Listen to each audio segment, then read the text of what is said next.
Halo, assalamualaikum warahmatullahi wabarakatuh.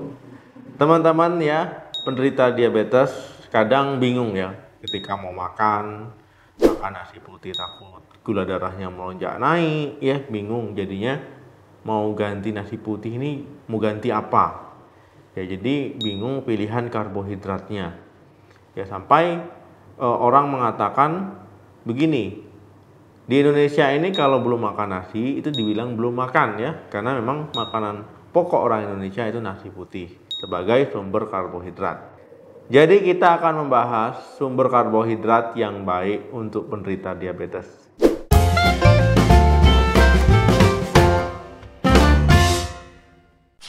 Teman-teman ya, memang penderita diabetes yaitu disarankan untuk tidak makan nasi putih.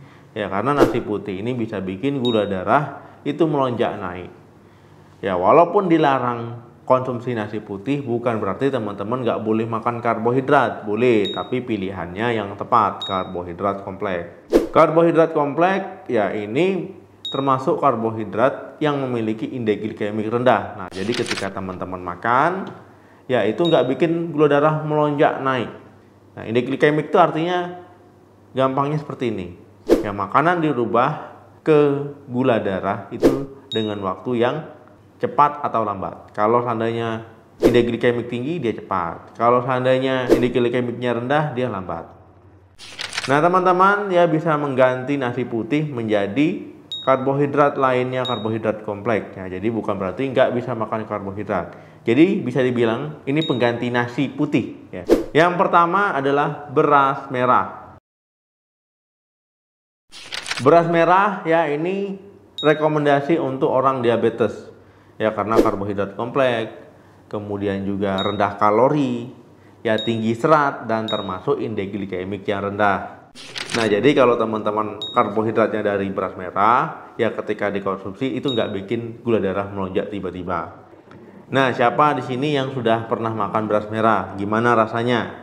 Ya memang nggak seenak beras putih, tapi bukan berarti beras merah itu disingkirkan. Kalau teman-teman sudah terbiasa, ya rasanya enak-enak saja ya. Ya nggak ada bedanya kalau sudah terbiasa. Beras merah itu selain kalorinya rendah dibandingkan dengan beras putih ataupun nasi putih, ya itu terdapat mineral dan vitamin. Ya misalkan vitamin B, zat besi, kalsium, dan zinc. Kedua, jagung.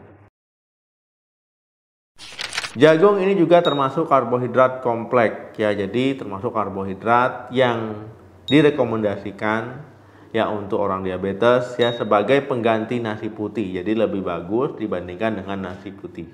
Dalam 100 gram jagung ya itu terdapat 140 kalori kurang lebih ya. Nah, kalau nasi putih ya 100 gramnya itu sekitar 175 kalori kurang lebih. Walau begitu, teman-teman ketika mengkonsumsi jagung juga cara mengolahnya juga harus benar ya, harus sehat. Kemudian teman-teman ya jangan konsumsi dalam jumlah yang berlebihan. Ketika teman-teman mengkonsumsi jagung ini kan tinggi serat ya, jadi bikin teman-teman tahan lapar ya, nggak gampang lapar. Kemudian teman-teman tetap kombinasikan dengan protein, misalkan dengan ikan, dengan ayam atau dengan telur ya.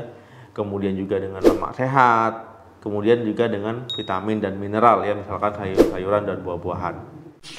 Jadi teman-teman jangan hanya makan jagung saja, tapi jumlahnya tetap harus ditakar ya, harus dikondisikan. Yang ketiga, beras basmati. Teman-teman ya, beras basmati ini beras yang direkomendasikan untuk diabetes karena mengandung indeks glikemik yang rendah ya, sekitar 40 sampai 60. Ya, kalau teman-teman belum pernah lihat beras basmati seperti ini ya. Nah, ini warnanya saja yang mirip dengan beras putih, tapi dari segi bentuk dan ukuran itu berbeda. Beras basmati ini ada dua ya, ada yang putih, ada yang coklat. Nah, kalau putih yaitu 100 gramnya mengandung sekitar 150 kalori, 3 gram protein dan 35 gram karbohidrat.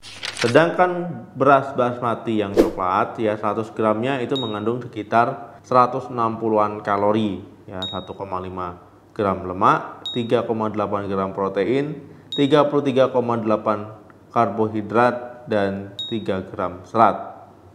Nah, jadi memang lebih kaya serat ya. 4. Gandum. Teman-teman, ya gandum yang terkenal untuk diabetes, untuk makanan sehat itu adalah oatmeal. Nah, jadi oatmeal ini tinggi serat ya, indeks glikemiknya tidak tinggi. Kemudian juga teman-teman kalau mengkonsumsi oatmeal ini bisa bikin teman-teman tahan lapar ya, nggak gampang lapar ya, bikin cepat kenyang dan juga bagus untuk kesehatan teman-teman, bisa membantu mengendalikan gula darah. Nah, jadi teman-teman ya, oatmeal ini bisa sebagai sumber karbohidrat pengganti nasi putih. Mungkin teman-teman hanya tahunya oatmeal ini ya, kalau iklan-iklan di TV itu bagus untuk kesehatan jantung ya, benar, tapi juga bagus untuk kesehatan kita secara keseluruhan. Kelima, ubi jalar. Teman-teman ya, mungkin banyak orang yang meremehkan ubi jalar ya. Makanan desa, makanan kampung ya. Karena sudah makanan desa, makanan kampung, akhirnya banyak orang yang meninggalkan ya. Akhirnya banyak orang yang makan burger, makan pizza, ataupun makanan fast food lainnya. Padahal ubi jalar ini bagus ya teman-teman, sebagai sumber karbo ya, pengganti nasi putih tadi. Nah, jadi teman-teman ya, ubi jalar walaupun bagus, cara masaknya juga harus diperhatikan. Jangan dibikin keripik ya, jangan dibikin digoreng. Nah, jadi masaknya bisa dikukus ataupun direbus ataupun dibakar. Nah, itu juga enak. Nah, teman-teman ya, itu tadi pilihan pengganti nasi putih ya bagi penderita diabetes. Kalau ada yang ingin ditambahkan atau saran, silahkan tulis di kolom komentar ya. Kira-kira apa nih ya untuk pengganti nasi putih yang bagus.